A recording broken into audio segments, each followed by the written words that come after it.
Good golly. Are we doing it? Is it going? I would have chosen a different phrase, but that's just me. That's what we're going with. So, was watching another Exorcist movie as bad as you thought it would be? No, not at all, actually. Not nearly as traumatizing as it was for my 16-year-old self when I watched the first one. Kind of bummed out by that, actually. I was hoping to just really ruin your life again tonight, but I did want to cry at one point, so that's a win. Can't wait to talk about that. Ah, great. Great, here we go. Cheers, pal. Cheers. I'm happy you're here. Happy Halloween. Mm-hmm. That's great. God bless America. Let's save the other half for later. The other half?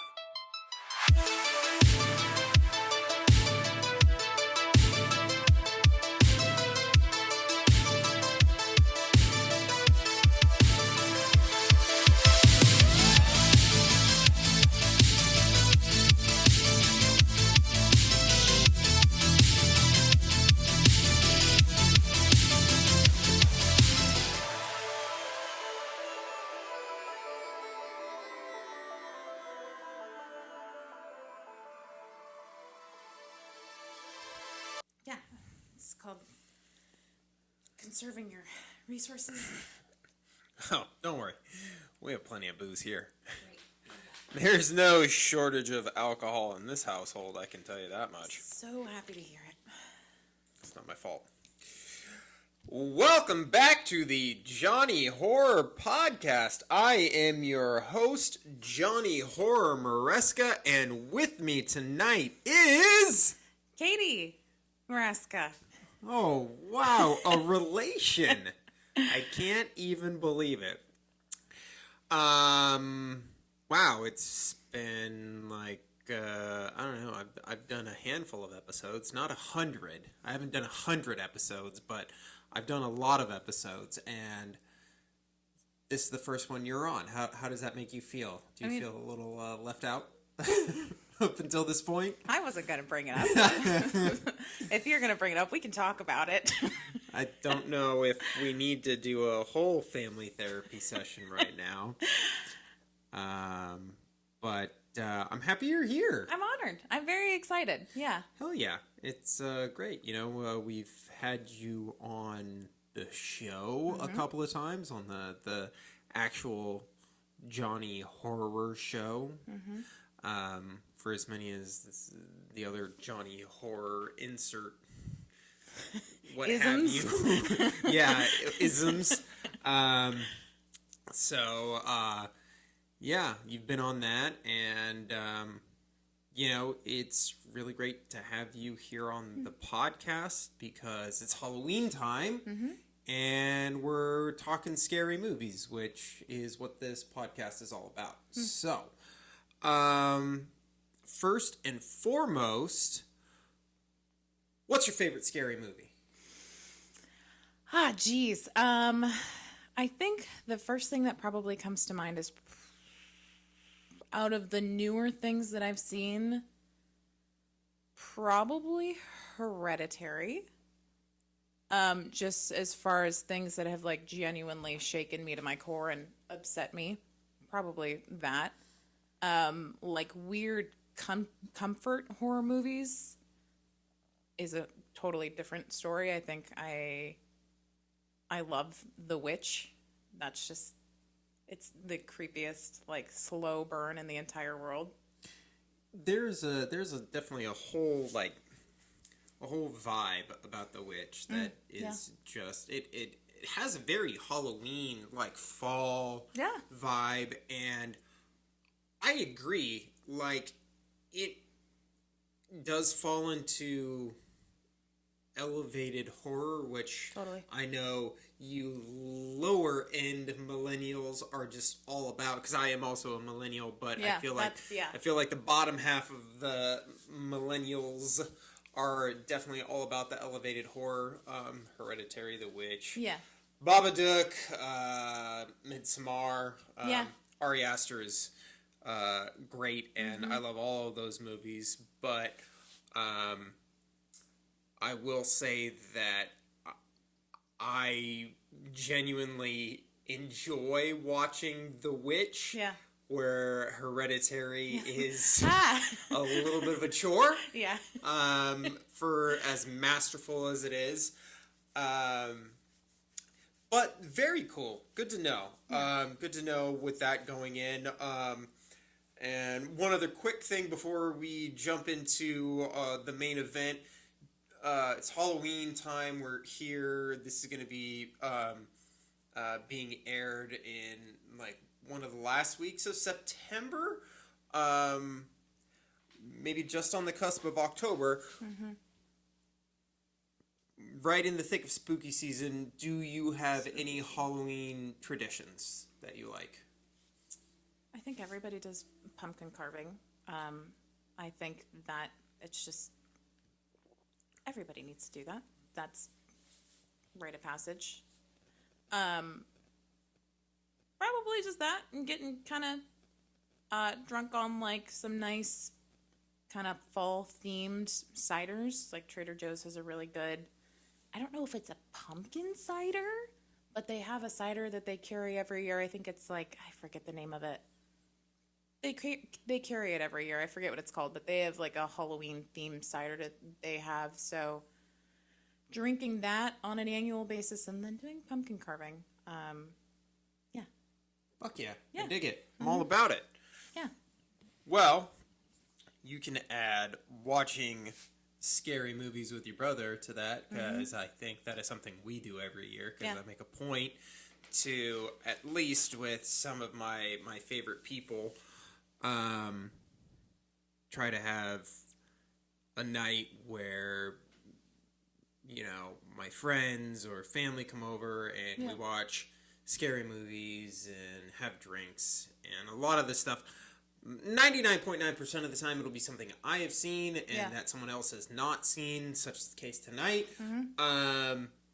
Which I thank you for, because I feel like there are a lot of things that I would have not otherwise been exposed to. I feel like I have certain things that I pick out that I'm like, oh, I want to see that movie. I want to see that movie. But you always have me watch things that I would like never think to watch. Like tonight's movie, I would have never thought to watch on my own. And everything that you've had me watch, I've been like, oh, wow, that's like now one of my favorite movies that I've ever seen. So I appreciate that. Hell yeah, man. I appreciate you being open to checking out new things, because you know, a lot of times people are always like, and I mean, I'm guilty of this too. We're like, oh yeah, I'll check that out, and then you know, you never do. Yeah, totally. But it is fun to, you know, to kind of be in the position where you're invited over to hang out, and like, you know, booze and food are provided, and all you have to do is sit and watch this movie. Yeah. You know, that could be, you know, a trap for some people where they're like, well, what the fuck are you going to show me? And I know that I've shown you a couple of different things. What did we watch last year? Nightmare on Elm Street. You hadn't seen that. The original before. Was that last year? I think that was last year, yeah. I think we just watched that pretty recently, no? No, I'm pretty sure it was last year. It was last Halloween. Wow. Yeah, I know, Time flies. Sure does. Yeah, and you definitely, I'm not as versed in like classic horror, so you've definitely helped me become a little bit more cultured in that way, for sure, because that definitely, like you said, my tendency is to go towards more, what was the term you used? Elevated horror. Yeah. So that's more what I gravitate towards. So sorry, I every now and then I get the little OCD bug. So we're recording, right? So I just gotta double check that every now and then. Yeah. Yeah. So I am trying to put together just a couple of different podcasts with some of my favorite people for this Halloween 2022. Some movies that, you know, again, my friends and family have not seen, but I have seen, and that are some of my favorite movies to go back and rewatch, particularly during Halloween season. And this movie that we're talking about tonight, The Exorcist III, is one of those movies. Now, this is the first time you had the opportunity to watch The Exorcist III, but, excuse me, you have seen the original Exorcist. Yep. Mm-hmm. Now, just without going too much into your trauma, give us a brief rundown of what that first watch of the original Exorcist was like for you. So, for anybody who doesn't know, we grew up with a kind of conservative household. Like, we didn't grow up watching a lot of the movies that like kids our age either had access to or their parents like watched with them, whatever. So like we were fairly sheltered. So this was one of my first scary movies that I had ever watched, and I was petrified to watch it. I watched it at my best friend's house when I was like in high school, probably like 15 or 16. And I remember my best friend at the time, like her parents let her watch whatever. Like she was totally comfortable. She loved horror movies. And she and our other friends that were there that night were like, oh, let's watch The Exorcist. And of course, like I was shitting my pants on the inside. Mm-hmm. I was like, yep, this is fine. This is great. And I think like there were parts that I probably missed because I probably like pretended to have to go to the bathroom or something like that. So I probably missed like chunks towards the end, but it traumatized me. So scary. Yeah, for years. My watch is a little bit different. I think I saw it a little bit younger than you. I think I watched it when I was probably about 14 or 15. I think it was about 14 when I saw it. Yeah. And it was a movie that I had watched part of it during the day. Mm-hmm. And part of it was at my friend's house during the day, and I think there was a good chunk of time that passed before I went back and finished rewatching it. I can't quite remember, but I ended up watching the rest of it by myself in my room at nighttime when I lived big mistake. with Dad. Yeah. And it was just me and Dad. And this wasn't when we lived in Mojave, so we weren't Thank out God. and alone in the desert. Desert. We were kind of in an apartment complex at the time. Yeah. But the one in Quartzell. Mm-hmm. Yeah. And watching the film itself like was scary, but I still felt like I did okay. Yeah. But it was later that night when I was trying to go to sleep. And it just, it was not happening. Yeah, that's like, exactly I don't even know me. what business I had, like, turning out the lights and trying to go to sleep. Like, of course you're just going to leave your TV on all night long with your lights on all night long. Why would you even bother trying to do anything different? Yeah. So, and then, I mean, I've talked about at length on my YouTube channel the effect that Pazuzu had on me and how scary I thought the face of the demon is in The Exorcist. Still to this day, scariest thing that I've ever laid eyes upon. Here it is right here. Here's the face.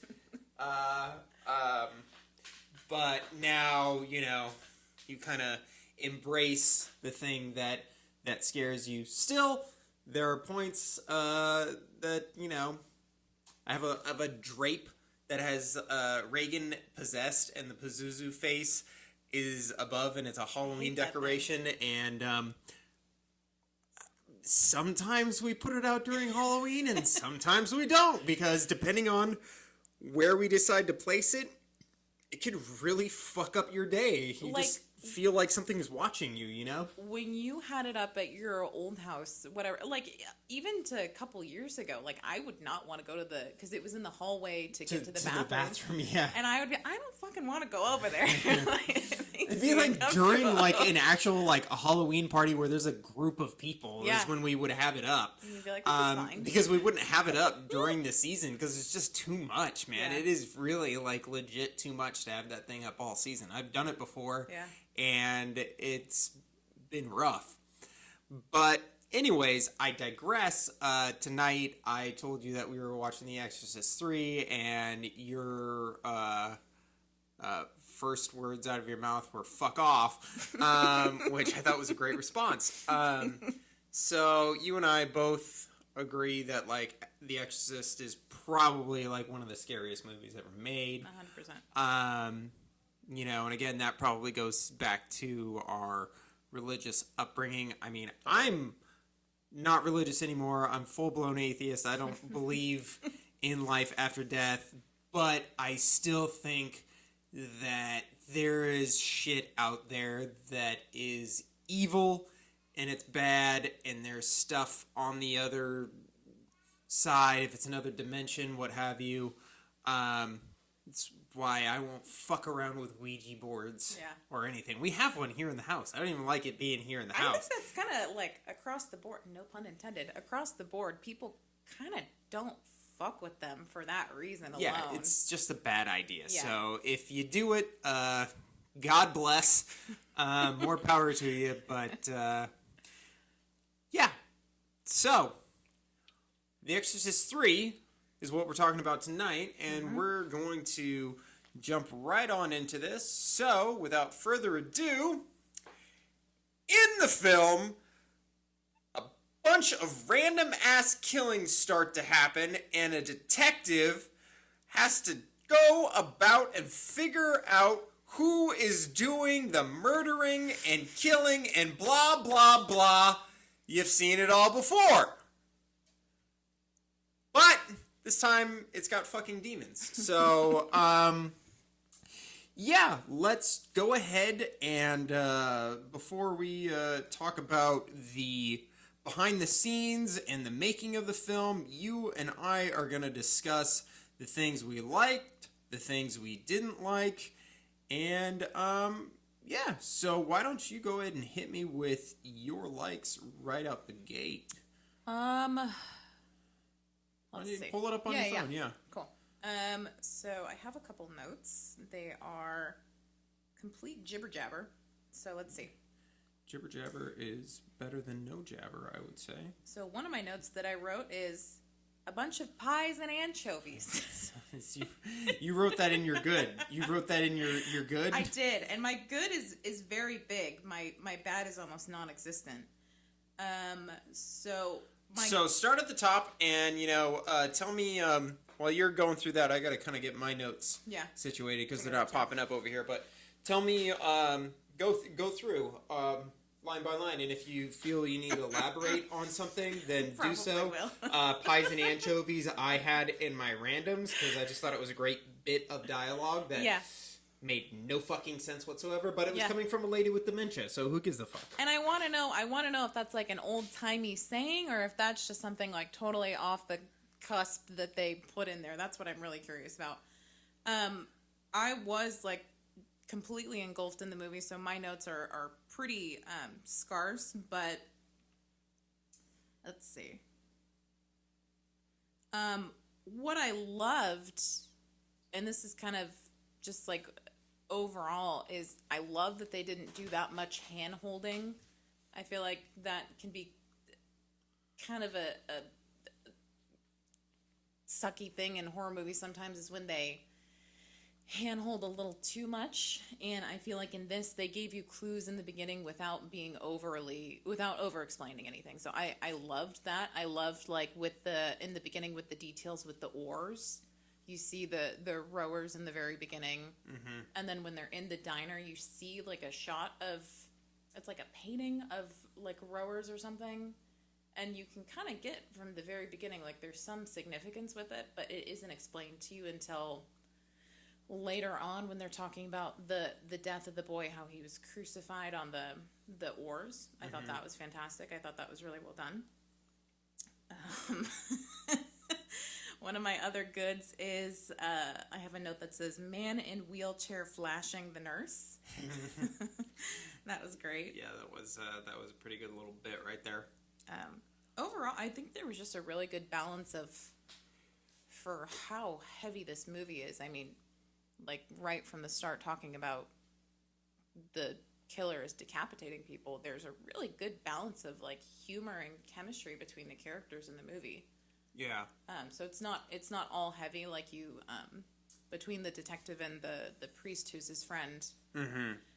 they have great banter and they have really, really good chemistry. Yeah, that was one of my notes, is that Ed Flanders, who plays Father Dyer, and George C. Scott, who plays Detective Bill Kinderman, their chemistry is just some of the most genuinely good chemistry that I've seen on film, where it just feels like these two have been friends for many, many years. You know, one of my notes that I kind of had as, like, I put it under my bads, but I didn't think of it as all bad. It's just something that, in watching and rewatching this movie for years, is that the dialogue is so, like, it's too real, almost, that that they're making quips and comments and things that, like,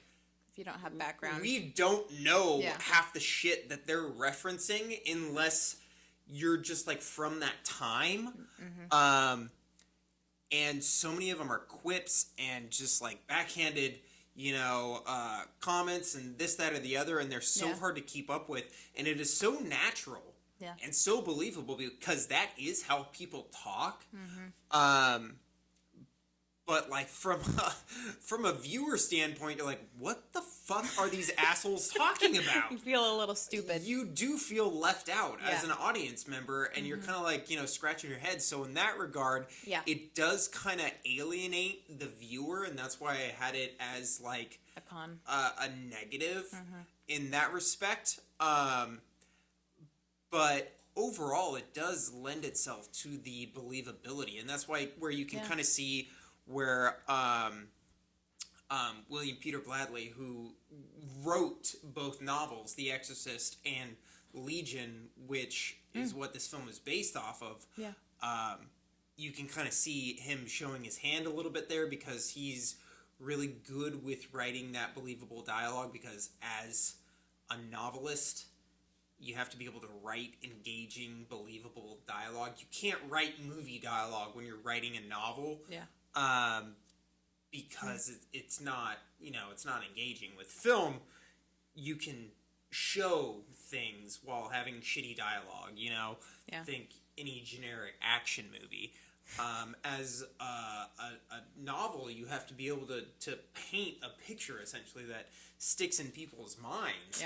So, you can tell, like, how good he is at doing that dialogue. Again, it does kind of push, like, create this barrier, because they're like, all right, cool, well, these guys are clearly friends, and I'm not part of their crowd, basically.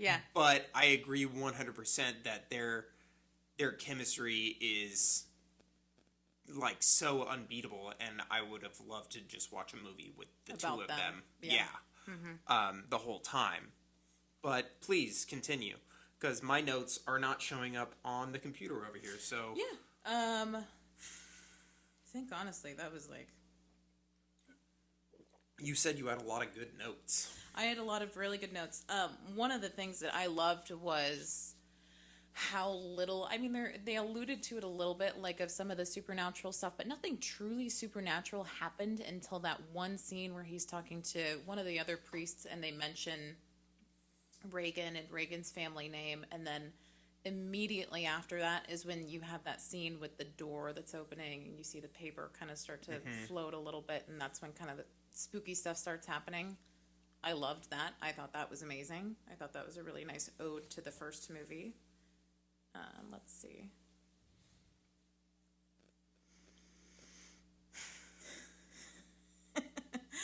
I have one bad note on here, but it's just a little bit, it makes sense with the character. I think his name is Temple, the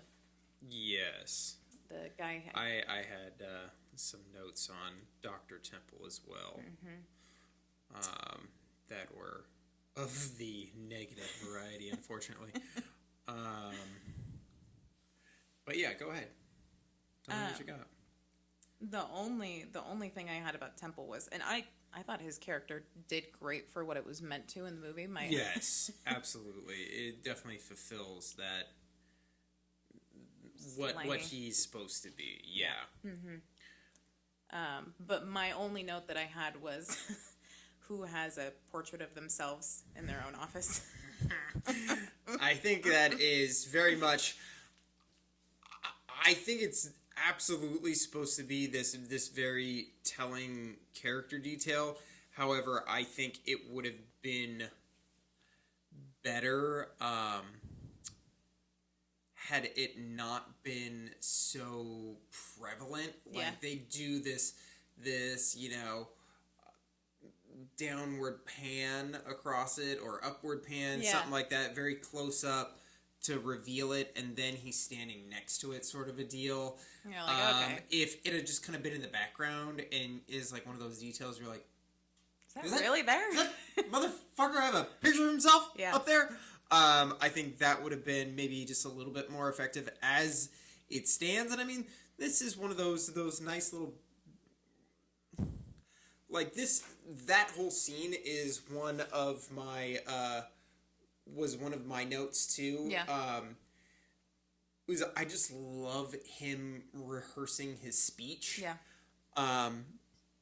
And like watching you like realize what was happening as he says it a couple of different times, and then Kinnaman comes in and sits down, and then he starts saying the speech, and then like having it click for you because for someone like me who's seen this movie, a million times. At least a dozen times, to have you kind of like realize what was happening and get the joke.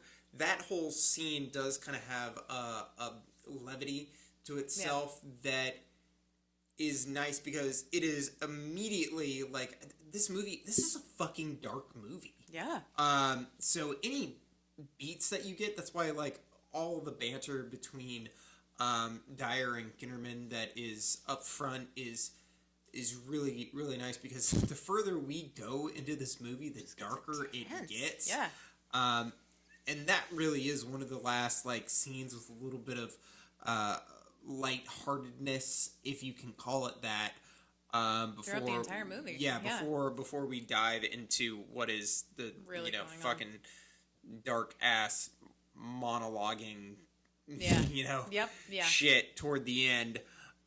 Which he did a wonderful job with, by the way. Like, I think that kind of character can be kind of tricky. Like, I think the bloodthirsty madman trope thing can be really difficult sometimes because I think it's played a very specific way most of the time, and we've seen it a lot of the times. But I think he did a great job with like how much dialogue he had to get through, and the fact that it's just a long shot of his face the entire time. He did a beautiful job. Yeah, that was another good note that I had, which was that Brad Dourif, the actor who plays the Gemini Killer, is just so fucking incredible in that role. Everything is so passionate, and from the crying to the fucking snot, like he just has tears coming down his face, and it's not any like it's just the pure raw emotion of it all. It's not that he's in any way, shape, or form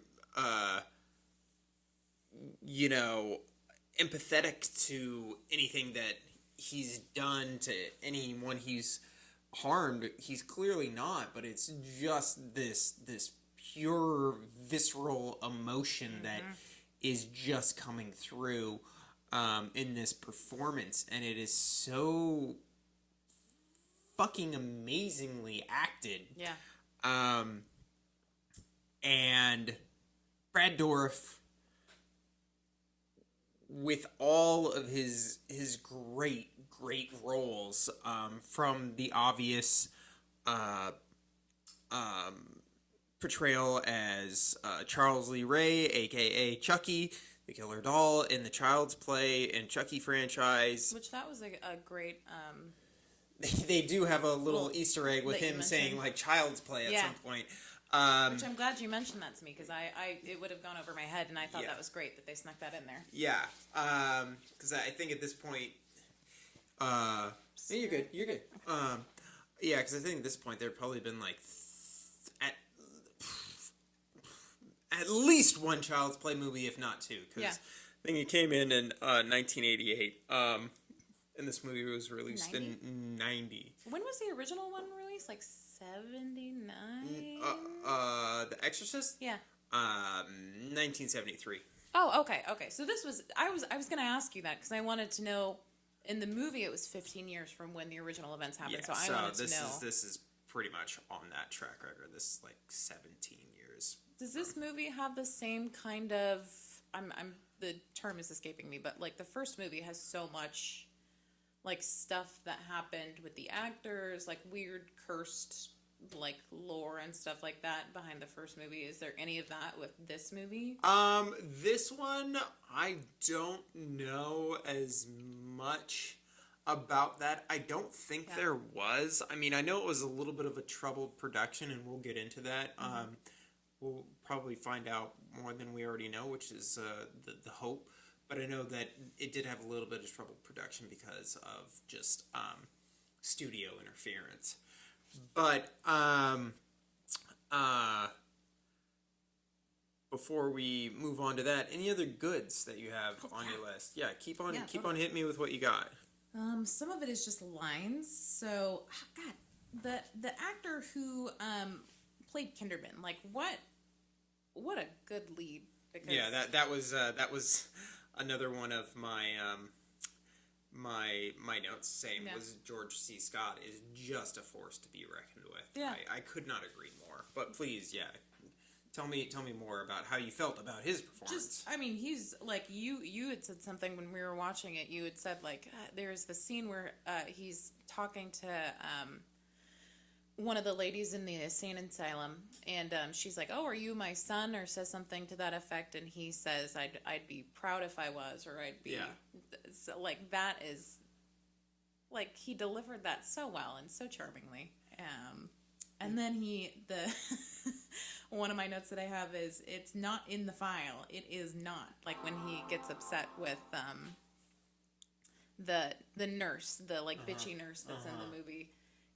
He has such like great range. Like he goes from being just this like big old charming sweetheart guy, and then he has moments of fits of rage where he's a detective and he can't figure out what the fuck is going on because it's obviously impossible to figure out what's going on.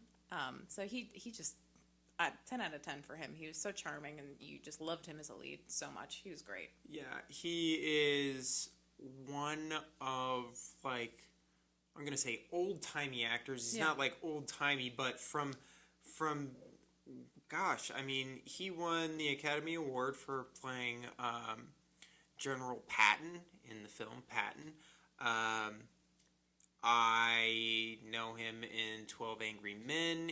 He's in a horror film that is like very, very well regarded that I have actually yet to see. I know what it's all about. I haven't taken the time to sit down and watch it, called The Changeling, about a haunted house. And he's in what I consider to be the original Christmas horror movie, or at least one of the versions of the original Christmas horror story. He plays Scrooge in A Christmas Carol. Oh my God! Is that the one that we watched when we were this whole time? You're like, it was you're so familiar. Yeah, makes perfect sense because I recognized him, and I couldn't think whether I recognized him from a younger version of him or like the same age, and that adds up. Yeah. And which was the scariest fucking movie. That movie gave me nightmares, like legit nightmares. It scared how much it scared you scared me. Yeah. Like I think I walked in on it on one of the scary scenes one time, and I was like, nope, I don't want anything to do with this. We can we'll cycle back around during December to talk about my fucking trauma with Charles Dickens' A Christmas Carol and Jacob Marley ruining my life. We'll talk about how I couldn't even watch the goddamn Disney version where Goofy was Jacob Marley because I was so fucking scared. Johnny Horror over here was kind of a wuss puss as a youngster. Kissing the fucking bed. Yeah, we'll have a whole episode committed to good times. The Disney movies that scared the piss out of me. But yeah, George C. Scott, his what you said perfectly encapsulates it. His range of motion, or his range of acting, I should say, is so incredible, because how it's from beat to beat, all in one scene. There's the bit that I love is when they're all in the doctor's office and they're kind of like arguing about stuff, and the doctor's like, you can't have all these cops here, I understand you trying to figure out to prevent any more harm, but this is a hospital, not a war zone. Yep. And George C. Scott is trying to talk to him about this, and he keeps on interrupting him, and then George C. Scott just cracks, and he's like, "Will you just shut up?" And has a moment of him breaking down and almost crying because he's dealing with the death of his best friend and trying to bring this killer to justice, and he has no answers, and this asshole will not let him talk. And it's just this great bit of humanity that is so believable that you wouldn't get that from an actor, from your average actor these days. I mean, with the exception being oh God, why can't I even think of her name? The main actress from Hereditary. Oh fuck. Yeah, and now I'm so embarrassed, but it's just anytime I have to think of someone's name on the spot, and I've had alcohol, so but that sort of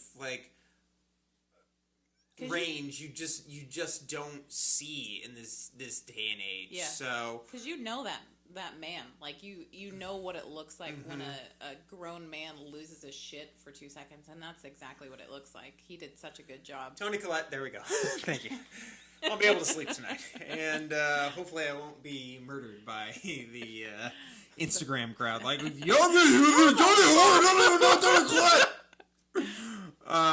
Canceled. We're gonna take a quick teeny split-second break so I can get my notes on my computer, because if I don't have those, I am lost, and I currently don't have those, and that's why I'm babbling even more so than I usually do. So give us a quick second, and we'll be right back.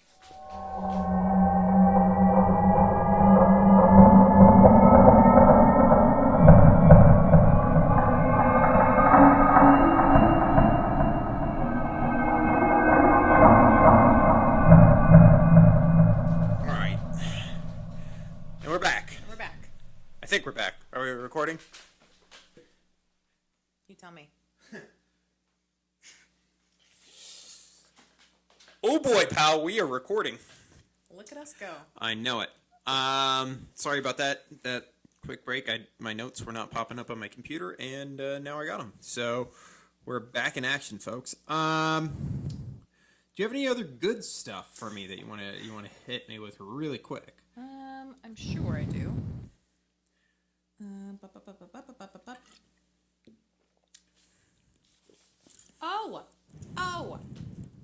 Something that I really loved was the scene with the nurse whose name was Amy Keating. No. That was a brilliant way to do that. The greatest jump scare in the history of cinema. And I was annoyed because I knew it was happening. I knew the fake out happened, and I was like, okay, here it comes, and it still got me. Yeah. That is when that scene came up, I was just so excited. Yeah. So excited to just have it play out in front of you. It is one of the best directed scenes I've ever seen in a horror movie. The patience that it has to set you up, to build tension, relieve it with a massive jump scare that leads into a laugh, and then ease you back into a comfortable setting, because then it brings in the cop. And the cop's there. And you're like, okay, cool. Fine. It's okay, but you're still on this this shot. But because they tell you her name is Amy Keating, and before that you didn't know that, and you're like, oh, well, you're fucked. Yeah. You're fucked. Exactly. But they bring the cop in, so you're like, all right, cool. Maybe it's going to be okay. Yeah. And they just keep that one shot. They just keep it. And you're like, well, this can't be good. Yeah. But why? The cop's there, and then the other cop comes, and then the cop leaves, and you're like, oh no. But then the cop comes back, and you're like, oh, okay, and then he's gone. And you're like, oh, fuck, and this is all happening while she's doing her thing. In one shot, yeah. Yeah, and you're distracted, and then in comes just a fucking horrific ghost-like figure with a tremendous sound effect. Just fucking money. That scene, to this day, I know it's coming. I can time it and know when everything's gonna happen, and it still gives me the chills because it is a fucking scary scene. I didn't even want to look at you because I like was on the I had like a singular tear in my eye. I could tell because like the way you get scared, and it's the same thing when we watched Insidious for the first time. That's exactly what when I was waiting for you to like fucking scream with the lipstick demon scare. I was waiting for you to scream and be like, oh, fuck you, or jump out of your seat, and you didn't. You just sat there, and I like looked over at you, and you were just like in this state of trauma. And this was the same thing where like I was like waiting for you to say something, and you still didn't say anything. I just kind of like slowly looked over. You're like, I don't want to talk about it.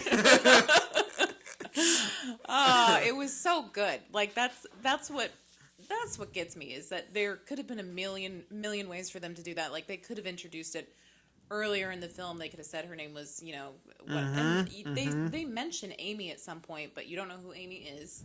You don't know like how it correlates whatsoever. And then in that scene, all of a sudden you find everything out, and you're like, oh well, fuck. Yeah. So that was great. That was one of my other notes about goods in the film, because that just absolutely traumatized my entire life. Yeah, like that is when I was telling you about this movie, and I was telling you that like horror fans know this movie and horror fans love this movie. Like real, true horror fans, like they understand and they get it. But like your average like person, they've heard of The Exorcist. Mm-hmm. Maybe they've heard of The Exorcist too and know that it's shitty. Yeah. Odds are that they have no idea that there's one of the best scares in movie history in The Exorcist 3. You know? I would never... I mean, I think sequels have such a bad rep, so I would never go out of my way to watch this movie. Yeah. Just on its own. And I think as a movie, it stands really, really strong on its own. Like, I remember so few details of the very first movie, and this movie just was so strong on its own. Yeah. I agree completely. Mm-hmm. What are your goods? I got some good stuff here. Yeah. We've talked a little bit about some of them, obviously. I do have the opening is incredibly effective at building a sense of dread and unease, just like the walking down that path at nighttime. Even the, like, do not enter thing was like, ugh. Yeah. And you have that creepy voiceover. Yep. And... just this kind of like heavy breathing sort of thing. Yep. Very just creepy, foreboding. The confession booth scene is fucking scary as shit. Yeah. How it starts with, you just, again, with a lot of scenes in this movie, you just kind of like walk in knowing like something doesn't quite feel right, but you're not quite sure what it is. And then her voice, the old lady's voice, just gets fucking maniacal and like has that evil cackle, and you see the priest's face like look in horror as he like sees what we as an audience don't see, but we can kind of fucking decide what we want to see there. And I just realized something. I didn't realize that until just now, but she's another old person. Yeah. I love that. That's and my favorite thing. You even see her, the actual old lady, after she leaves the booth. She has no idea what's going on. She has no fucking idea. Back and she has no idea. Yeah. It's a great bit. The whole thing. I love that. It's so well thought out. Yeah. That's wonderful. The thing that I like about this movie is that it looks and feels and sounds like a direct sequel to the original film. Yeah. Like the sound effects that they use, the cinematography, just everything feels lived in the same way. I'm sure it's because I'm sure they shot it in Washington D.C. We'll find out when we do the behind the scenes and everything where the original film took place. You even have the same staircase and everything from the first one, which the fucking staircase drop, the guy falling down the staircase. I feel like that if it wasn't pulled directly from the original film, I don't think it was because it looks like new footage, and that staircase drop that they do in this is insane because that guy just fucking throws himself down a set of stone stairs and just goes for it, and it does not look fun at all. Yeah, I was wondering how they did that. But yeah, this movie it feels intertwined with the first film in a way that most movies 15 years or almost 20 years really later would not feel like. We talked about the chemistry between Ed Flanders and George C. Scott. My other favorite low-key scare from the movie is the Joker statue that is God. In the fucking church. That was another thing that I was like, I don't like that. It is a blink and you will miss it. Yeah. Fucking horrifying, like, Joker-looking statue in a robe with a knife in the middle of, like, a Catholic church building. Yeah. Obviously, it is the demon projecting itself in that space, but it is still just out of left field, and it's fucking terrifying as shit. Yep. We talked about the doctor rehearsing his speech. Talked about George C. Scott and Brad Dourif, and that is like that's what I have for my standouts for the good in this movie. I think that overall this movie is a very, very, very solid picture, and we'll get more into my final rankings later on, but there's so much good in this movie. There's so much weird stuff in this movie. The dream sequence, which I thought was very well done. Like, I feel like dream sequences can sometimes be kind of like... Yeah, and it just there's, like, any good dream sequences that really kind of lean into what a dream really is. There's elements of reality mixed with stuff that doesn't quite make sense, feel right. Yeah. But yeah, man, from the acting to the storytelling to the cinematography to the music, or lack thereof, there's really not a lot of music in this picture. Yeah, I think there's a lot of good stuff in this. Let's quickly run through what bad stuff we have.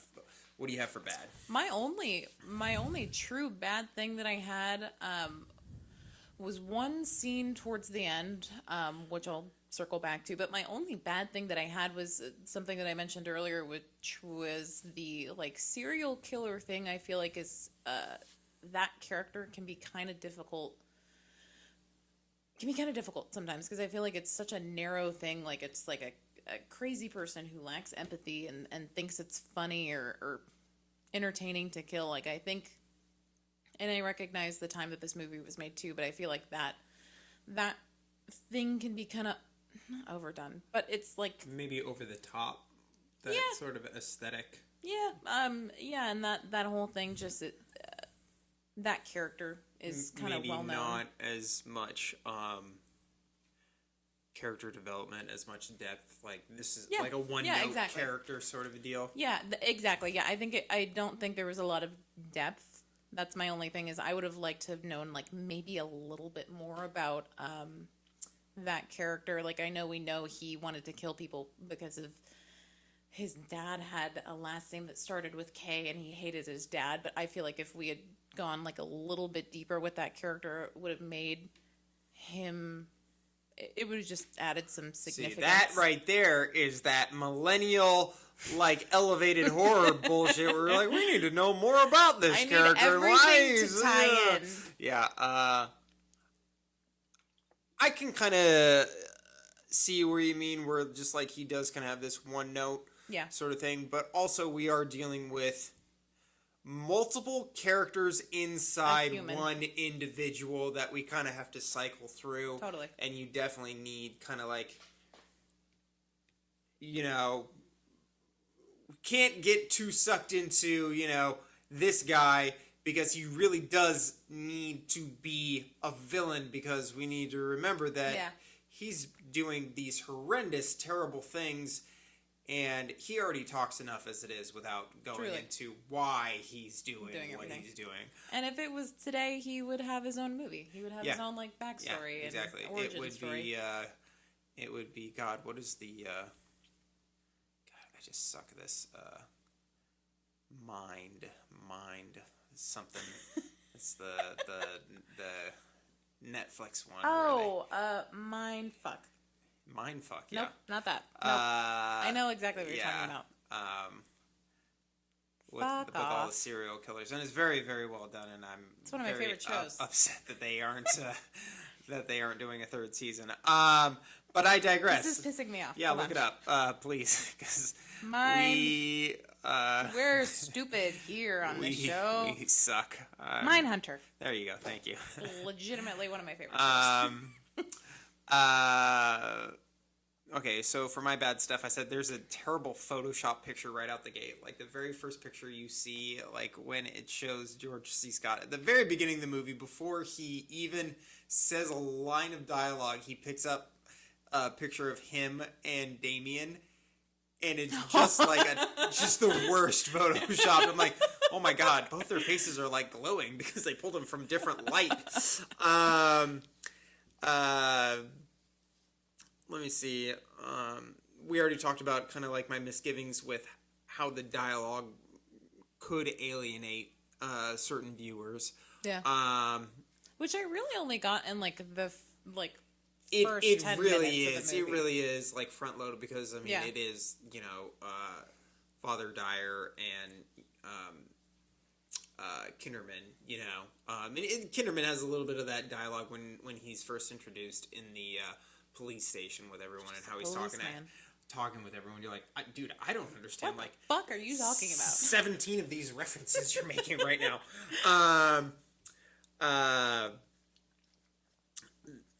The smoking doctor looks like he's never held a cigarette in his life. How is he holding it like this? He's like holding it like this, and like also like the way he's smoking it, like he's not inhaling. But they make this whole bit about him like relighting a cigarette with his old cigarette to show that he's just constantly smoking. Yet I'm like, I've never believed someone was a clinical or you know what I mean, like a physician? No, like they chain smoker, chronic. Chronic. There you go, a chronic smoker in my entire life. Like the man just was like, oh God, I gotta seem tough for these cops. The reason you smoke is to look cool, and you're really not doing yourself any favors. That is, I would say that is 95% of why people smoke or get into smoking. I would absolutely agree with that. Again, this kind of goes back to when the movie was made, but I mean, we have the Conjuring movies coming out still fairly often. One came out last year, but I cannot get behind Catholic priests as good guys. I just can't do it. Not anymore. I just can't do it. I do not care if a child is being infected with a demon. Oh my God. Keep the fucking Catholic Church out of it.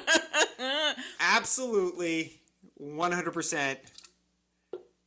The Catholic Church in every single feature film moving forward should be portrayed as villains. That is my hot take. Well, he dies very violently. I also kind of thought that was kind of amazing that in this movie called The Exorcist, about good versus evil and all that, that the priest kind of gets his ass handed to him, and it is not God that saves the day, but rather the belief in oneself.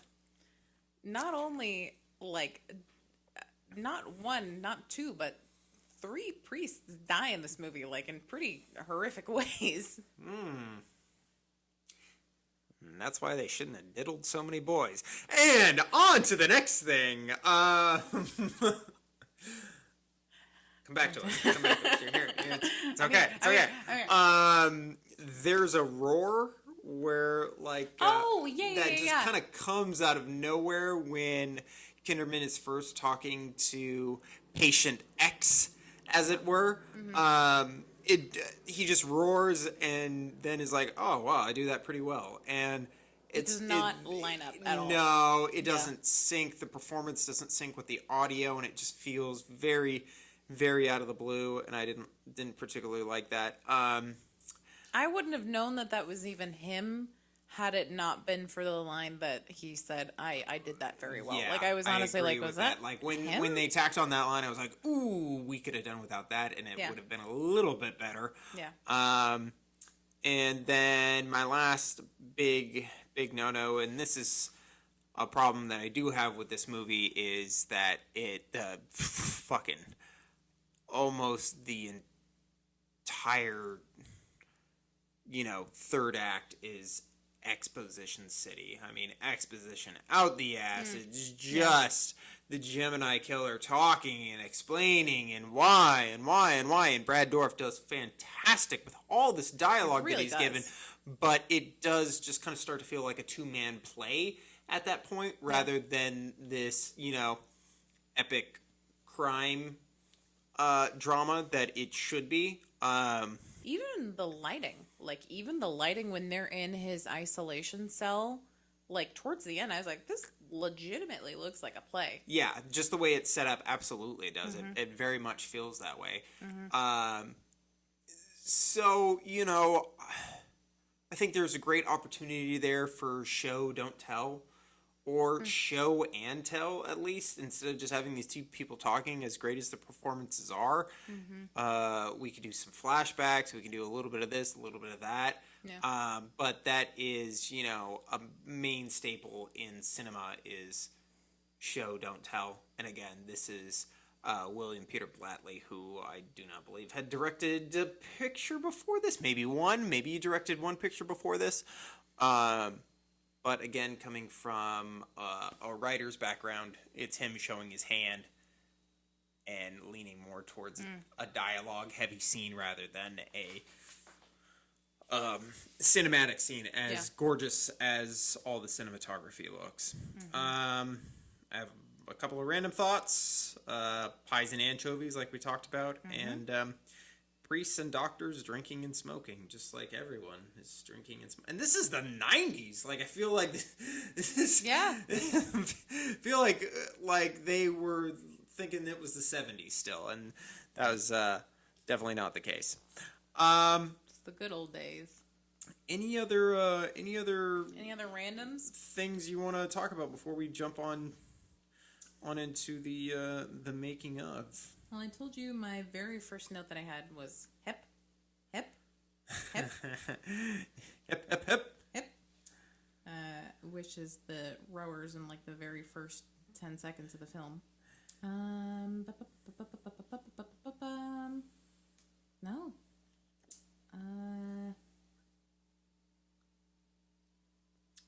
I don't think so. That's about it for you, huh? The only thing that I had was I love that in, like, the first half of the film, you kind of forgot that you were watching a horror film. Like, it felt more like you were watching a murder mystery kind of thing, and then all of a sudden you remember that you're watching... Oh, absolutely. A horror film, which I think is great. It does kind of lean into the police procedural element of it all out the gate, which is really good, because it does, that horror stuff does end up kind of coming in really strong when it does hit, and that is really a lot of fun. Like, I was not expecting, I think kind of the first scene where things really start to pick up was when the old lady is doing the confessional. And I didn't see that. Like, you kind of get a little bit of a feel for it when you hear her voice, and you're like, oh, that's kind of creepy. I don't really like that. And then all of a sudden, this priest is being murdered. But, you kind of forget for a second where you're at. Well, that is going to wrap up our, general feelings about the film. So we're going to dive into the development of the film. We're going to talk a little bit about that and maybe shed a little bit of light on the history of this film. Great. Let's do it. All right. So, production. William Peter Blatty, who wrote the original Exorcist novel and the screenplay for its film adaptation, initially had no desire to write a sequel. However, he eventually came up with a story titled Legion, featuring Lieutenant Kinderman, a prominent character in the original Exorcist novel, though he played a minor role in the eventual film as the protagonist. Blatty conceived Legion as a feature film with William Friedrich, the director of The Exorcist, attached to direct. Despite the critical and commercial failure of the previous sequel, Warner Brothers was keen to proceed with Blatty and Friedkin's plans for another Exorcist film. Blatty said that everybody wanted Exorcist III. I hadn't read the script, but I had the story in my head, and Billy Friedkin loved it. Friedkin, however, soon left the project due to conflicting opinions between him and Blatty on the film. The project went into development hell, and Blatty wrote Legion as a novel instead. Published in 1983, it was a bestseller. Blatty then decided to turn the book back into a screenplay. Film companies Morgan Creek and I can't say that word, both wanted to make the film. Blatty decided upon Morgan Creek after Carolco. There we go. Suggested the idea of a grown-up Reagan McDeal giving birth to possessed twins. Oh my God. No. Blatty offered directorial responsibilities to John Carpenter, who liked the script. See, I didn't know that. Hey. However, Carpenter backed out when it became clear that Blatty wanted to direct the movie himself, and also because of creative differences regarding the end of the movie. Despite this, they remained friends. As per the stipulations for his deal with Morgan Creek, Blatty was to direct the movie himself, and it would be filmed on location in Georgetown. What did I tell you? Filmed in Washington, D.C. Nice. Casting. The central role of Lieutenant Kinderman had to be recast, as Lee J. Cobb, who played the part in The Exorcist, had died in 1976. Oops. Oscar winner George C. Scott signed up for the role, impressed by Blatty's screenplay. It's a horror film and much more. It's a real drama, intricately crafted with offbeat, interesting characters, and that's what makes it genuinely frightening. That is George C. Scott saying that right there, not me. P.S. We are getting all of this from Wikipedia, so big thanks to anybody who has contributed to the Exorcist III's Wikipedia page. We sure do appreciate you. Because otherwise there'd be a hell of a lot of research going on, and I don't want to do that. Ain't nobody got time for that, because we ain't getting paid for this shit. Thanks, Wiki. Several cast members from Blatty's previous film, The Ninth Configuration, appear in The Exorcist III. Jason Miller reprising his role as Father Damien Carius from The Exorcist, billed only as Patient X in the end credits. Ed Flanders taking on the role of Father Dyer, previously played by William O'Malley, and Nicole Williamson and Scott Wilson. There are also cameo appearances by a basketball player, Patrick Ewing, John Thompson, and model Fabio, ex-Surgeon General C. Everett Koop, television host Larry King, and an early appearance by Samuel L. Jackson in the dream sequence. Zafra Lambert, who plays Kinnaman's wife, is remembered for her lead role in another horror film, Let's Scare Jessica to Death, from 1971. Whoo! Ooh-wee. Words are hard. They sure are. Since we just got done talking about the cast, let's try and run through some of these and maybe touch on... I feel like we really have kind of touched on everyone already, so we can just burn through these really quick. George C. Scott as Lieutenant William F. Kinderman. I got to give a shout out to my buddy Kaylin Behrman, who originally showed me this film and spoke insanely high of it, which is the reason I watched it. And there was a time when I was like, yeah, but, it's, like, crazy that they, it's a bummer that they couldn't do it with the original cast, that they didn't have, like, the original actors in it, like Lee J. Cobb from the first one. And then Kaylin looked at me and was like, can you imagine anybody else but George C. Scott in this role? And I was like, no. He's like, there you go. So that's all I have to say about that. Ed Flanders as Father Joseph Dyer. Great. So good. Oh, yeah. So likable. Made an impact even though he's only in like the first quarter of the film. Yeah. Father Dyer in the original film is a very likable person, but I just feel that Ed Flanders just knocks it out of the park in this one and does such a great job. Jason Miller as Patient X, aka Damian Karras, coming back. I think this is toward the end of his life, I believe, because Jason Miller was very, very, very bad alcoholic, and I think a lot of his stuff had to be reshot, and they had to kind of shoot around with him with a lot of stuff because his alcoholism was so bad at this point, but still turns in a very fine performance all in all, I would say. Scott Wilson as Dr. Temple. Scott Wilson, anybody who's a horror fan would know him as, he's from The Walking Dead. I can't remember what the fuck his name is. Is he?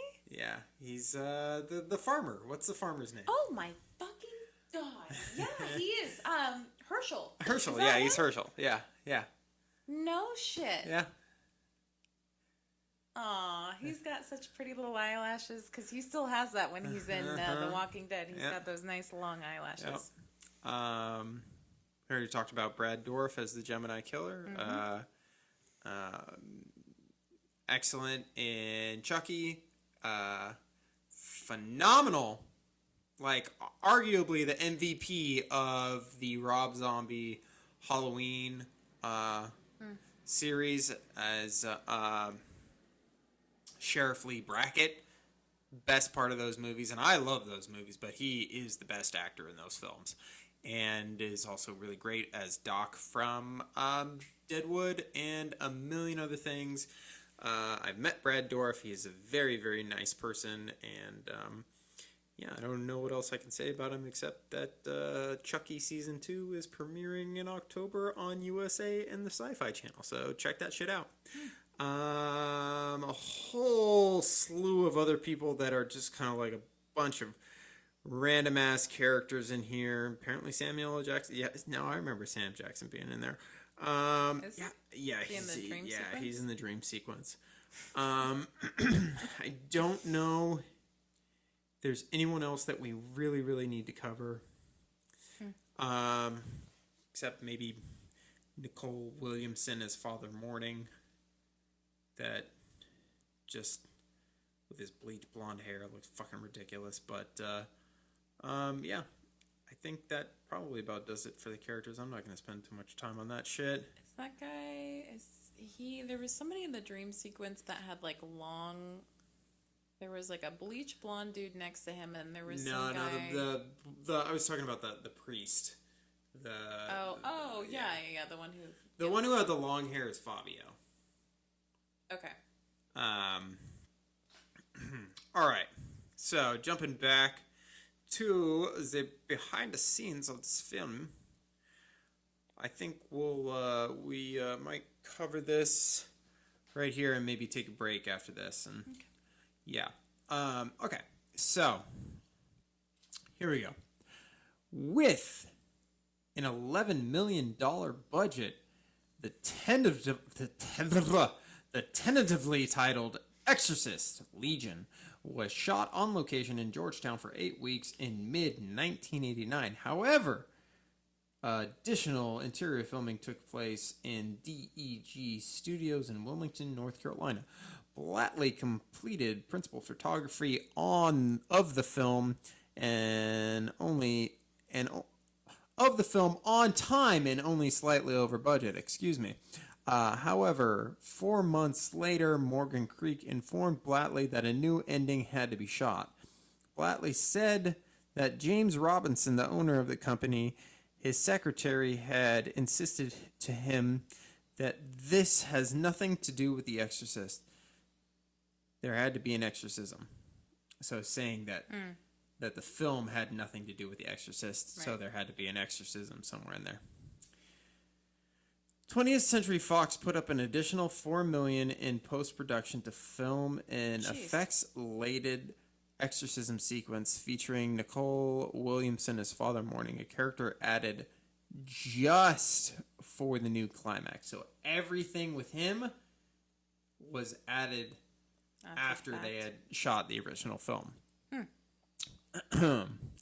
Blatley had to make the best of it in the narrative while racing to complete the film. Blatley confirmed that when the possessed Karis speaks in an asexual voice saying, "I must save my son, the Gemini," that this is in fact either a return of Pazuzu or, as Blatley put it, Old Scratch himself. Told you. So it's Pazuzu and or the devil taking control. This ties into the revelation earlier in the film that the Gemini was sent into Karis's body as a revenge for the Reagan McNeil exorcism. The altered voice in the climax is deliberately similar to Mercedes Cambridge, who did the uncredited voice of the demon in The Exorcist. And the role is essayed in The Exorcist III by Colleen Dewhurst, who, I don't know if you remember Anne of Green Gables. Did you watch Anne of Green Gables? Oh, yeah. Mm-hmm. It's, what's her name? What's her name in, Shut up. Not the aunt. Whoever ends up taking her in. No. Shut the fuck up. What is her name in it? I don't know. I know exactly who you're talking about. Oh, Marilla Cuthbert. There we go. Plays Marilla Cuthbert in Anne of Green Gables. You'll never look at her the same way again. Who was uncredited? Actress Dewhurst has twice married to and twice divorced actor George C. Scott. No way! God bless him. Wow. Twice married. And so if they went for a third time, what do you think that would have looked like? Like, we're going to do it again? Okay. God, what the shit? Oh, man. Good for them. Who says you only find love once? I hope they figure it out. I'm pretty sure they're both dead. Shut up. Actually, I absolutely know they're both dead.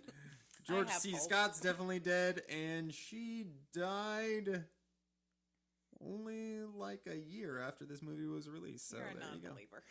You go. You are correct. Let's see. One scene missing from the refilmed climax, but which appears in the trailer, shows Karis / the Gemini killer morphing through a variety of faces. It was left out of the film because Blatley was not happy with the special effects work.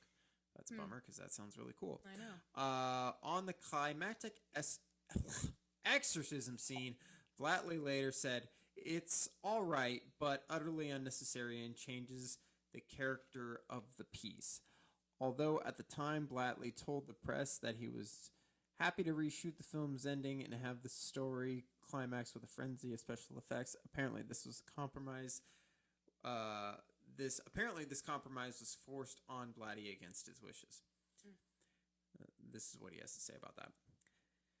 The original story that I sold Morgan Creek and that I shot ended with Kinderman blowing away Patient X. There was no exorcism, but it was a Mexican standoff between me and the studio. I was entitled to one preview, then they could go and do what they wanted with the picture. They gave me a preview, but it was the lowest end preview audience I'd ever seen in my life. They dragged in zombies from Haiti to watch this film. It was unbelievable, but I decided I better do that. But I decided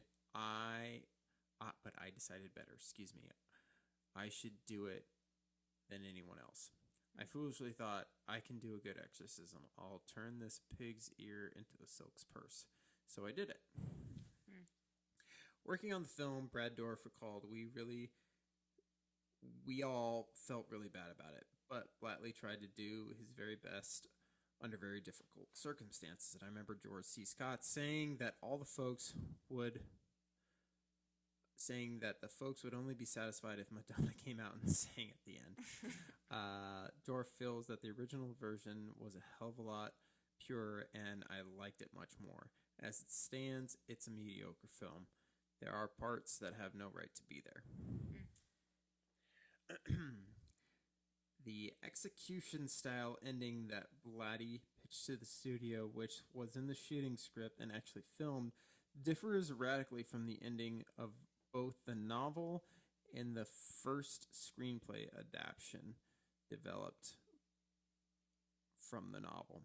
The novel ends with the Gemini killer summoning Kinderman to his cell for a final speech, then willingly dropping dead after his alcoholic, abusive Christian evangelist father dies a natural death from a heart attack. As his motive for killing was always to shame his father, the Gemini's purpose for remaining on Earth no longer exists, and he kills Karis in order to leave his host's body.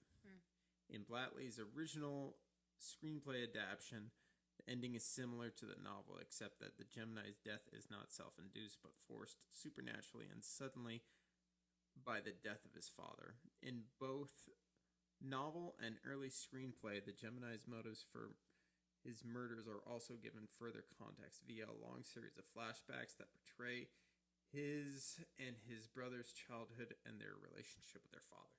There you go. There's my backstory. There's your backstory. Very nice. So, all that said, I apologize for the lengthy amount of talking and, if you can call that reading, what I just did. You did great.